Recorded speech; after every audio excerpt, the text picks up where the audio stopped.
नमस्कार, आप देख रहे हैं रियल टुडे। देश दुनिया की बड़ी खबरों में आपका स्वागत है। मैं हूं आपके साथ श्वेता। आज के मुख्य समाचारों में बात करेंगे, लेकिन मुख्य समाचारों की ओर बढ़ने से पहले एक नजर सुर्खियों पर। बेंगलुरु समेत 7 राज्यों में एनआईए का रेड, रामेश्वर कैफे ब्लास्ट की जांच में भी जुटा। मोदी का परिवार पर रार, बोले जयराम रमेश, जब 140 करोड़ भारतीय पीएम की फैमिली तो क्यों तोड़ा विश्वास। भारत के खिलाफ पीएम शहबाज शरीफ ने उगला जहर तो वो खुद पाकिस्तानी एक्टिविस्ट ने खोल दी पोल, बताया झूठ। यूपीए और मोदी सरकार के 10 साल के काम के अंतर पर बहस कर लें, स्मृति ईरानी की राहुल गांधी को चुनौती। एसआरके ने रामचरण को कहा इडली वड़ा तो भड़के फैंस। अनंत राधिका के प्री वेडिंग से जुड़ा है मामला। ये तो थी सुर्खियां, अब चलते हैं बड़ी खबरों की ओर। जानकारी के मुताबिक वहां ये रेड कैफे ब्लास्ट के सिलसिले में भी हो रही है। कुल 17 लोकेशंस पर एनआईए का सर्च ऑपरेशन चल रहा है। कर्नाटक के बेंगलुरु शहर समेत देश के 7 राज्यों में 17 अलग अलग लोकेशंस पर नेशनल इन्वेस्टिगेशन एजेंसी ने मंगलवार को रेड डाली है। समाचार एजेंसी एशियन न्यूज इंटरनेशनल के मुताबिक एनआईए की ओर से तलाशी बेंगलुरु प्रिजन रेडिकलाइजेशन केस में की गई है। इसी बीच सूत्रों की ओर से एबीपी न्यूज संवाददाता को बताया गया है कि एनआईए की यह रेड बेंगलुरु में कई जगह हुई है, जबकि जांच एजेंसी रामेश्वरम कैफे में हुई धमाके से जुड़ी मामले की जांच में भी जुटी है। वहां ये रेड कैफे ब्लास्ट के सिलसिले में भी हो रही है। कुल 17 लोकेशंस पर एनआईए का सर्च ऑपरेशन चल रहा है। प्रधानमंत्री मोदी के मेरा देश ही मेरा परिवार है वाले बयान पर कांग्रेस के सांसद जयराम रमेश ने कहा, हमारी प्राथमिकता भी देश के लोग हैं।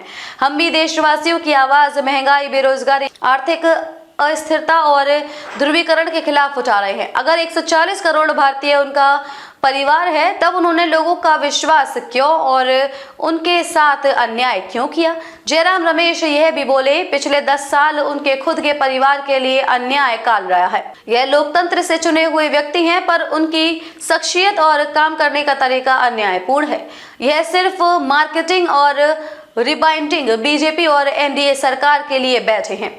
वह खुद को विश्व गुरु घोषित कर चुके हैं। हम पीएम पद का सम्मान करते हैं, लेकिन अगर कोई व्यक्ति सम्मान चाहता है तब उसे भी सम्मान से पेश आना चाहिए।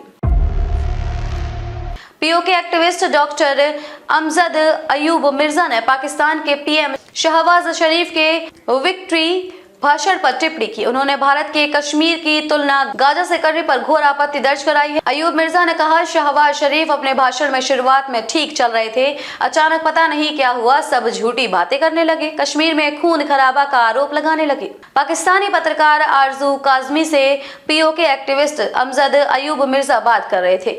इस दौरान अयूब ने कहा, भारत के जम्मू कश्मीर में आज इलेक्ट्रॉनिक ट्रेन चल रही है, बड़े बड़े पुल और सड़कें बन रही हैं, दुनिया की सबसे बड़ी सुरंग जम्मू में बनी है, वहां के लोग खुशहाल हैं। डॉक्टर अयूब ने शहबाज पर आरोप लगाते हुए कहा कि उन्होंने अपने भाषण में एक बार भी पाकिस्तान अधिकृत कश्मीर के बारे में कोई चर्चा नहीं की। पूरे भाषण में शहबाज झूठ और फरेब गढ़ते रहे।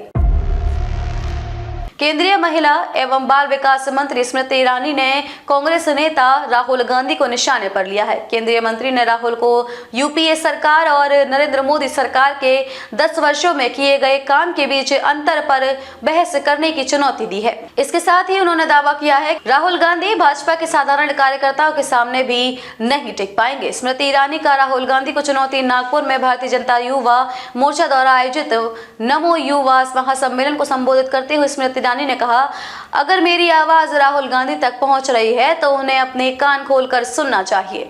यूपीए सरकार नरेंद्र मोदी सरकार के 10 वर्षों में किए गए कामों के बीच के अंतर पर एक बहस हो जाए।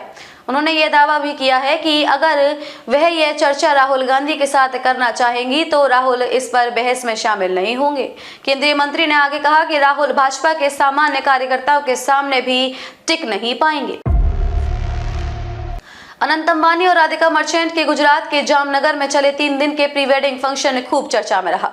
इस जश्न में देश और दुनिया के तमाम बड़ी हस्तियों के साथ बॉलीवुड से लेकर साउथ इंडस्ट्री के तमाम सेलेब्स भी पहुंचे। इस दौरान बॉलीवुड के तमाम सेलेब्स ने भी कई परफॉर्मेंस दी।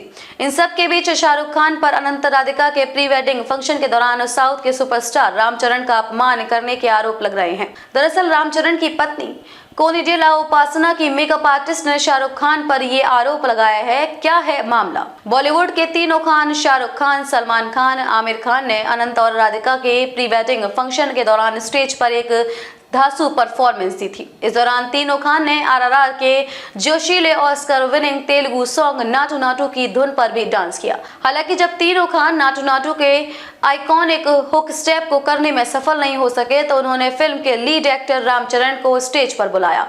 इस दौरान शाहरुख खान ने मजाक मजाक में रामचरण को इडली वड़ा कह दिया था। कैसे लगे समाचार कमेंट करके जरूर बताएं। वीडियो पसंद आया हो तो लाइक कीजिए।